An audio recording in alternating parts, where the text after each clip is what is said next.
This is DNA, and y'all checking out my show, Top 5. You got a top 5? I got a top 5. But let's see whose top 5 is better.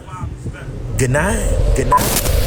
Brr! It's Cold Food with D. Archie Carter. A wrestling match, a return, a battle, something that you were looking forward to because you knew it was gonna be hot. And when you got it, well, it wasn't. That's Cold Food, and I'm here to talk about it. It's Cold Food with D. Archie Carter. Hey, waiter, this cold.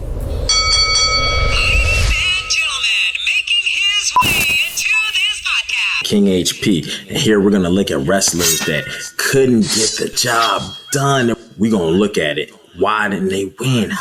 What happened? And because it's near fall, we're gonna see if we can get them some gold. Remember, the referee's decision is final.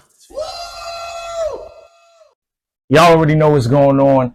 Attitude Era Podcast. We are here with a legend, a Hall of Famer, Bret the Hitman Hart. How you doing this afternoon? I'm doing good. I'm doing well. Good to be back in the Big Apple. Yes, New York, the city of legendary moments, especially as far as pro wrestling. So my first question to you is, a lot of people, and this is really an honor to you, a lot of people have Stone Cold Steve Austin in their Mount Rushmore, one of the greatest wrestlers to ever do it. But every time Stone Cold does an interview, he gives you credit for putting him over in terms of making him the star that he became in the WWE. So how was that feud with you and Stone Cold Steve Austin and that match that you had at WrestleMania, the I Quit one? Well, it was Steve was one of my favorite guys to ever work with. He was a really good wrestler. Steve would have been a great wrestler without wrestling me. Like, I don't want to ever say he couldn't have been who he was, but I do believe that match I had with him was the best match he ever had. Yeah, the best match I ever had. It was a great match. It was the whole If you ever look at a match and how it's put together, and you watch all the little layers that, that has the most layers and it has the most, that's a match you can't predict anything that's going to happen. If you sat down and said, this is what they're going to do. Like if it was a Ric Flair match, you could sit there and go, okay, he's going to take the deal off. You can see the whole thing. But yeah. I mean, in that match, it's totally, every single thing is, no one knows what's going to happen. And that's what I love about it. I could agree. Besides that, though, you had other matches that had people saying that those are some of the best matches. You versus Shawn Michaels, Iron Man match. You also got awarded Match of the Year. And I feel like that was, out of your whole rivalry that y'all had, that was probably the best match that y'all had. How do you feel about the Iron Man match? Yeah. Well, the WrestleMania 13 was my favorite match just because it was just so special. But the Iron Man match is right close to it. Those are the two greatest matches I ever had. And despite the outcome of the WrestleMania 12 and not keeping the title and Shawn went, that's irrelevant. It's the match itself is just a beautiful. It's the hardest match I ever had. It was the one where I had to work the hardest, think the most. Of all the matches in my career, those two matches stand above. I want to see somebody else have a better Iron Man match someday. I don't think that's possible. But what also makes you legendary is just the background of wrestling that you come from, with everybody in your family almost being a wrestler, being successful. Your father with Stu Hart's Dungeon Wrestling School. Like, talk about just the discipline and consistency that you had to have coming up there, and especially like one of your trainers being your father. Well, most of the training that my dad gave me was just sort of related to amateur wrestling. My dad never taught me one pro wrestling move. Although my dad did teach Jim the Anvil Neidhart everything that he knew. So he was a teacher in a way, but I was a lucky kid because I grew up in a world of wrestling. From the time I was in diapers and then walking around. I mean, you had a picture back in those days, some of these big wrestlers like Killer Kowalski. Yeah. And, they were right down in the basement in the house, lifting weights and wrestling each other. And, I learned a lot, just the growing up in the environment of pro wrestling. I was a fan first. Like, I loved wrestling, like, say, you might or somebody else. Yeah. I was a fan. And I was a fan of what I liked I wanted wrestling. I wanted to believe it was real. Yeah. And I did believe it was real for many years, and I think that's why I always sort of, when I put my matches together, I always kind of pictured myself sitting in the front row. It's like, what would I want to see Bret Hart and Stone Cold Steve Austin do tonight? And that's how I put my matches together, was how I would entertain myself when I was a little kid. And I put on some great matches with all of that in my mind. That what would make me, what would fool me, what would trick me, what would make me go, that was a great end. Like that was, and that's what you got to do, is you got to be a kid. And be a fan and remember the things that made you happy, what made you even watch wrestling when you first were a little kid.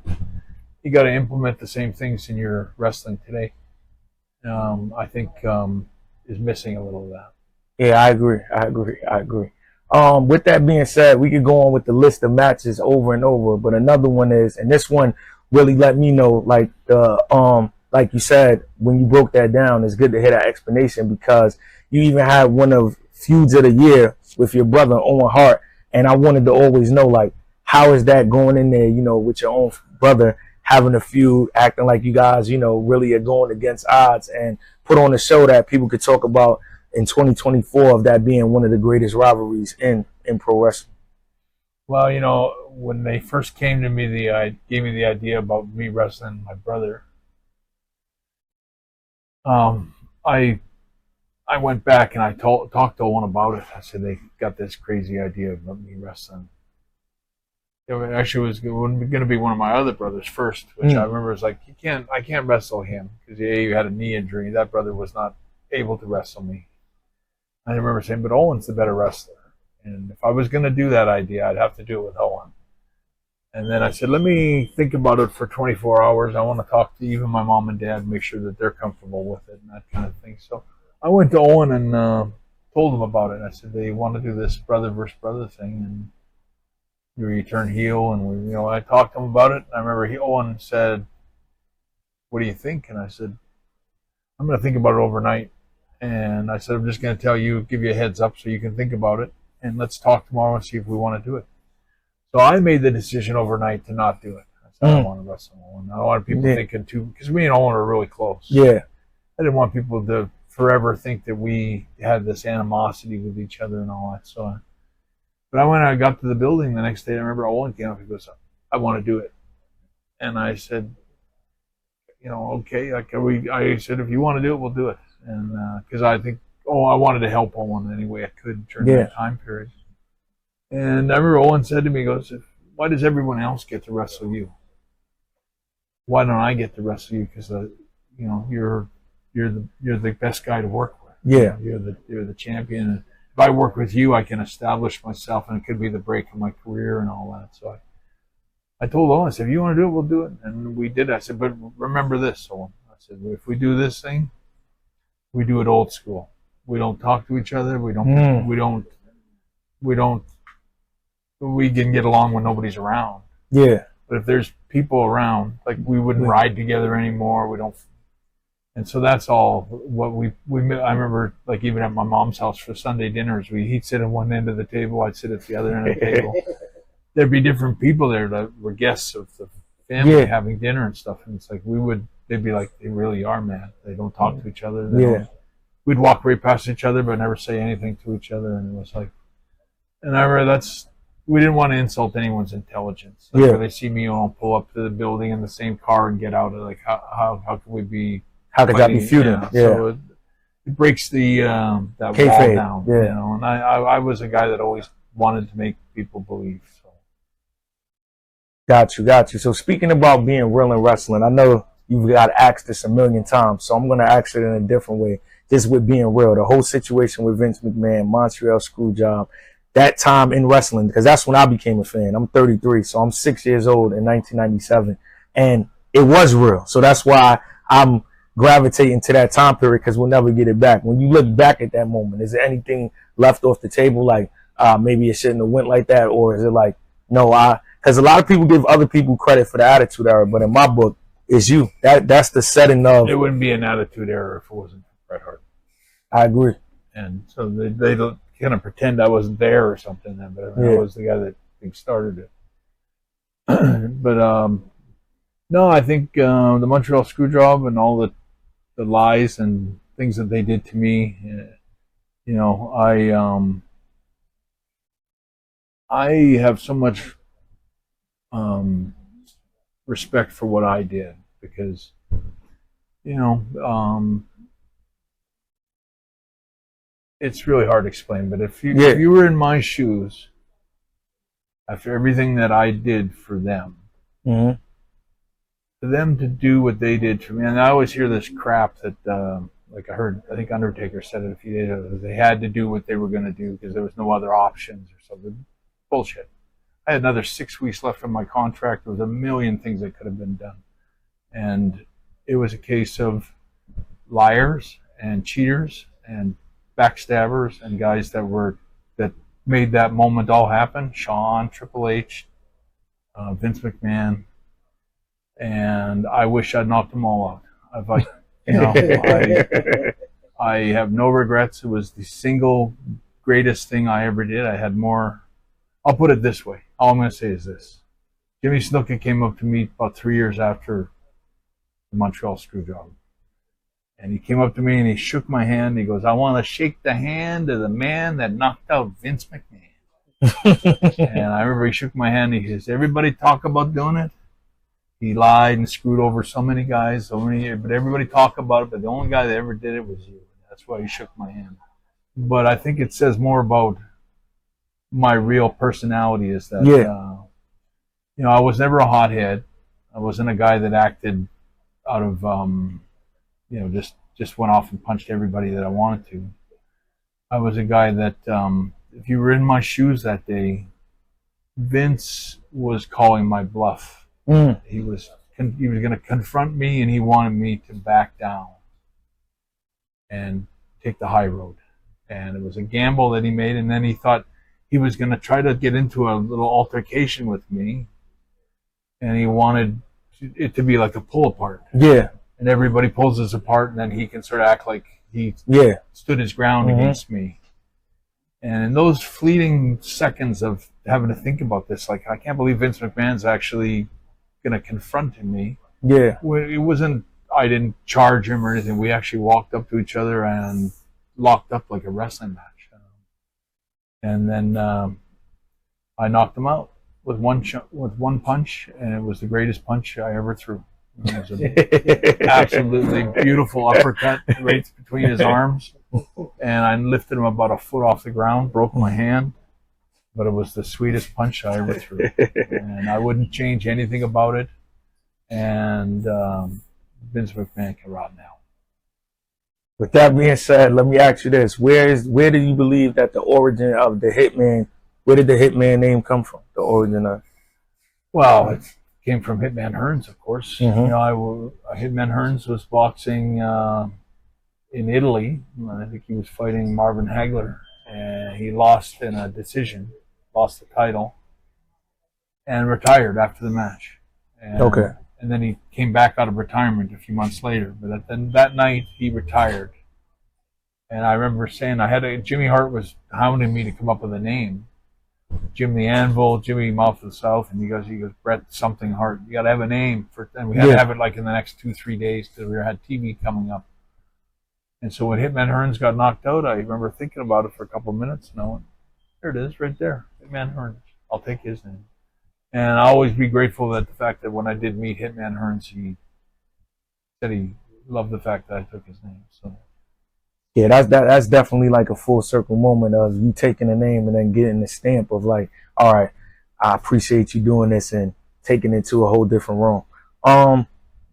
Hart Foundation. You guys had the Hart Foundation in WWE 2 times. In your opinion, which one do you feel like you enjoy more of you guys teaming up? What, when we were tag champs? Yeah, the tag champs the first time, and then the second time when y'all were feuding with the Nation, DX, and.